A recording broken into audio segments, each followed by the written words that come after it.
Love is power. It makes you powerful. Fear, fear makes you weak. You see, love takes full responsibility. It owns its choices. It owns its actions. It owns its consequences. It does it without excuse and without hesitation. Fear, on the other hand, hides in blame. It avoids. It thrives in victimhood. It refuses to face the truth head on. If you want to live powerfully, you've got to drop the excuses. You got to choose love because love is the only path to freedom. It's the only way you feel free. Ever been in a situation where someone says, "You don't love me," and you go and you try to convince them? Love wouldn't do that. Love just knows. Love doesn't need to rationalize. And we base everything on rationalization, don't we? Yeah, we do. I got to justify this. Why would we rationalize? Because we fear. We fear. And so we have to take these actions. We've got to make excuses. We've got to find rationalization for things. It's real interesting. I can remember studying with Dr. John Demartini, and he made a statement. He said, "The person who fears they have the most to lose will be the one who proposes and suggests marriage first."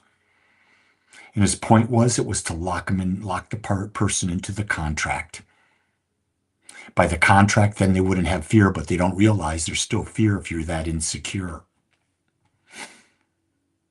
I think about that often when I see people falling in love and they ask the other, was there fear involved in asking?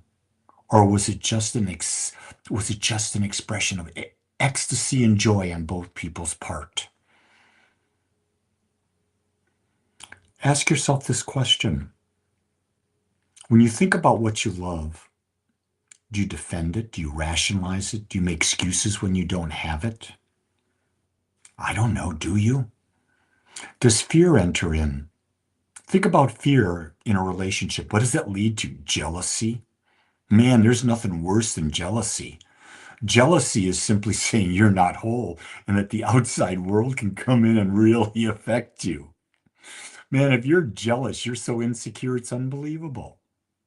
Well, the other person's doing that. Who cares?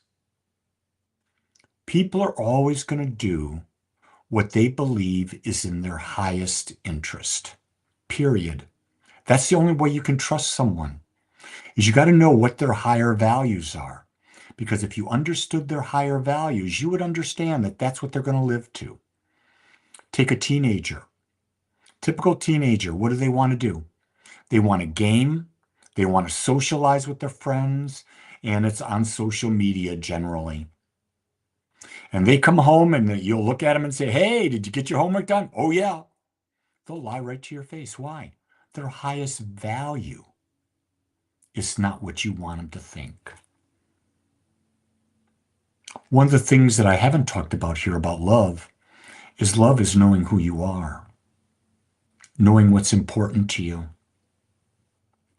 It was interesting yesterday, after a meditation, I expanded my life purpose. And my life purpose is real simple. It's to it's to it is to become more aware of my infinite nature and have a total sense of well-being. So it's to become aware, and because it's my infinite nature, it's an ongoing thing, and to do so and have an experience of well-being. See, I can take that into every aspect of life, whether it be my relationships, whether it be my career, whether it be my money, whether it be my health, whatever it is. I don't want to fractionalize and make my life about goals. Well, I'm doing this. No. I want to, in every situation I'm in, I want to experience love by becoming more aware of the infinite nature I am, because that's who I am. That's who you are. And I want to do it with a sense of well-being. Well-being is a sense of balance, understanding that everything is always in balance. Always. It's never one-sided. It's our perception that makes it look one-sided. So remember this is a simple thing today. If you're in fear, you're not in love, because love doesn't know fear. The absence of love is fear. With that, I hope you think about this deeply. And with that, much love.